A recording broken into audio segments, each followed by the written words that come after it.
이재명 정부가 들어서니까 돈 준다는 이야기만 계속 나오죠. 이제는요, 구직 촉진 수당도 2배로 정액해서 청년들에게 월 50만 원씩 6개월간 또 준다는 이야기입니다. 참 환장하겠습니다. 여러분 이거 한번 보세요. 예, 지금 보시면 청년이라고 할 때 구직 촉진 수당을 받는 청년은요 18세에서 34세입니다. 이들에게 현재까지는 중위소득 120만 원 이하, 4인 가족 월소득 기준으로는 731만 원 이하면 6개월간 월 50만 원씩 지불을 했습니다. 현재. 그런데 이 대상을 확대한다는 거예요. 중위소득 150만 원 이하, 4인 가족 기준으로 월 소득이 914만 원이면 이하면 6개월간 월 50만 원씩 준다는 이야기입니다. 진짜 대단하죠. 중위소득 150% 이하면요 아마 전체 청년들 77.3%에게 준다는 이야기예요. 이러면 대다수 청년 취업 준비생들에게는 수혜가 된다는 이야기입니다. 다 준다는 이야기예요. 야, 저는 이런 걸 보면서요 진짜 한심하다, 저는 그런 생각을 합니다. 예, 아니 청년 실업이 심각한 건 맞아요. 지금 보시다시피 청년 실업률은요 2025년 5월에 6.6%예요. 262만 명이 실업자예요. 2020년만 하더라도 370만. 그래서 2024년엔 꾸준히 줄어서 235만이 됐거든요. 4년 사이에 청년 실업자가 36.5%, 135만 명이 준 것도 사실이에요. 경제가 조금씩 나아졌다 그렇게도 봐야 되니까요. 저성장의 깊이가 깊지만 여러분도 알다시피 은퇴를 하잖아요. 은퇴를 하면 그 자리에 또 누군가를 뽑아야 되니까 청년 실업이 그만큼 줄어들었다 이렇게 이야기는 할 수 있습니다. 그러나 2023년에 실업률이 5.9%였습니다. 그리고 2024년에 실업률이 5.9%예요. 그런데 2025년 5월은 6.6%입니다. 실업률이 올라가니까 이게 청년들에게 또 돈 뿌린다는 이야기예요.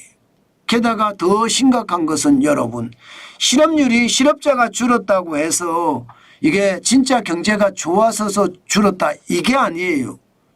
이게 통계에 착시가 많은데 일반적으로 여러분 청년 실업자가 줄잖아요. 실업자가 줄었다는 것은 다른 쪽에서 일자리가 많이 늘어났다는 이야기가 되는 건가요? 아닙니다. 그렇지 않습니다. 무슨 말이냐고요? 쉬어섬 인구가 늘어나는 거예요. 쉬어섬 인구가 지금 2020년에 48만 5천 명이었고 2025년 2월에는 50만 4천 명. 통계 작성 이후로 최대입니다. 그것도 15세에서 29세 기준이에요. 34세가 아니고. 쉬어섬이라는 것은요.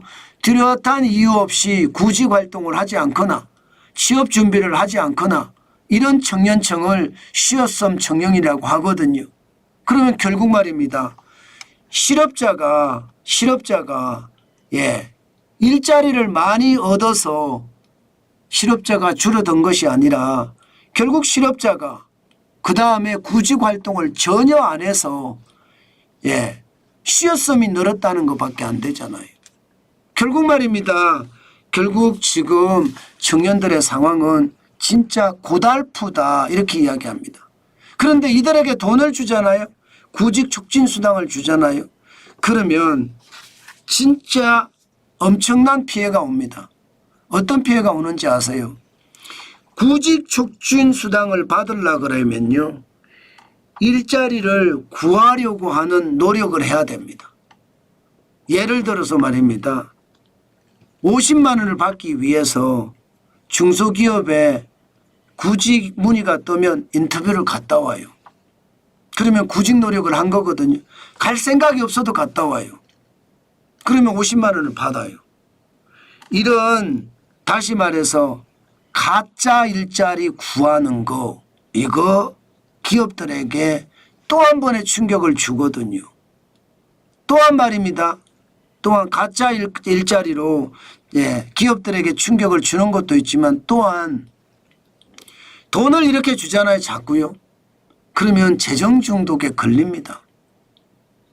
많은 사람들이 결국 말입니다. 쉬었음이니까 한 번 받는 6개월 동안 50만 원 받는 게 끝이 아닐 수도 있어요. 계속 받고 싶어 할 거예요.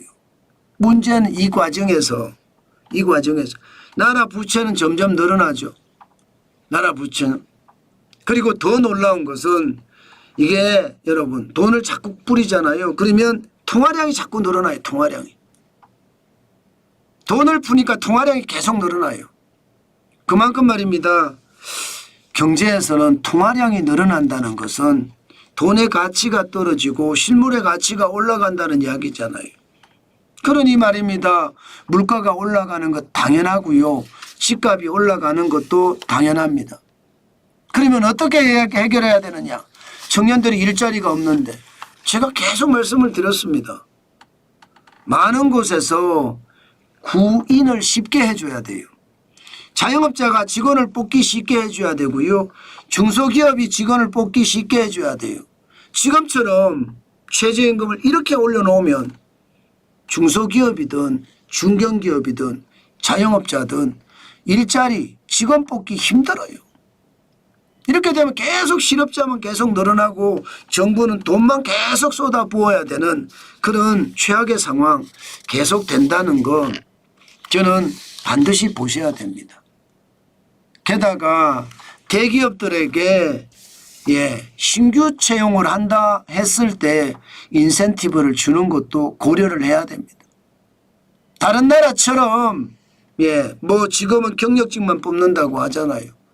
신입사원 공채가 없어졌잖아요. 이렇게 되면 여러분 나라 경제는 더 어려워지지 않을까요? 결국 말입니다. 일자리를 만들어 주는 것. 물고기를 갖다 주는 것이 아니라 낚시하는 법을 알려주는 것. 이게 우리 경제에게는 크게 도움이 되는데 지금 그에 대한 이야기는 안 하고 계속 돈만 뿌린다는 이야기를 하는 걸 보면 속이 뒤집어집니다. 진짜 가슴 아픕니다.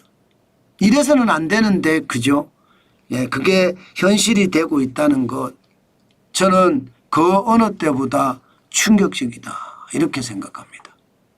여러분 대한민국의 미래가 밝으려고 하면요.